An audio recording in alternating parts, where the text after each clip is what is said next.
Bem, hoje a gente vai resolver algumas questões com o tema separação de misturas. Essa primeira questão vai falar sobre o processo de separação que costuma vir associado a outro processo de separação de misturas. Então a questão fala sobre um combustível de automóvel que foi preciso retirar utilizando um pedaço de mangueira introduzido no tanque, deixando escorrer o líquido para um recipiente colocado no chão. Qual é o nome do processo? Então ele vai tirar o líquido dentro do tanque de um carro, e vai utilizar uma mangueira. O nome desse processo é sifonação, quando você vai utilizar a mangueirinha lá para retirar o líquido de um recipiente de um lugar para o outro. Você usa a mangueirinha, faz a sucção e o nome disso aí é sifonação. Não é decantação, porque decantação tem a ver com a diferença de densidade, né? Uma substância mais densa do que a outra. Filtração, tamanho das partículas.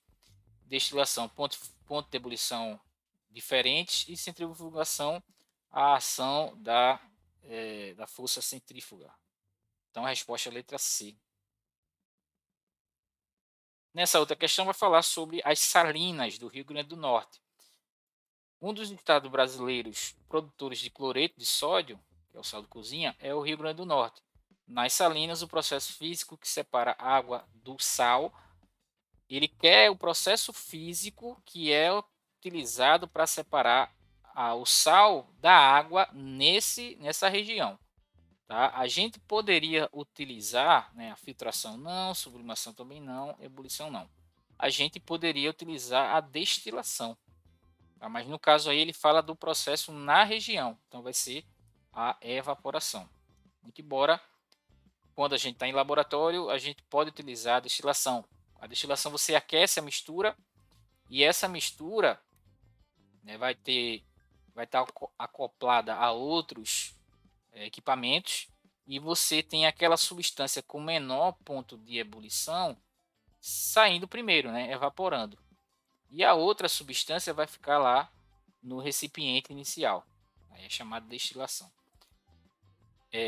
Quando você tem mistura de líquidos, a destilação é chamada de destilação fracionada. No caso da água e do álcool. Então a resposta é a letra D. E por último, qual dos métodos de separação seguintes se baseia na diferença de densidade? É o processo de decantação, que é muito utilizado aí nas estações de tratamento de água. Tá? A decantação, você tem a substância mais densa, mais pesada, indo para o fundo do recipiente, e a mais líquida, a menos densa, ela fica em suspensão, ela fica sobre a substância mais densa. Tá? Bem, essa aí foi a nossa resolução de questões envolvendo o tema separação de misturas. Até mais.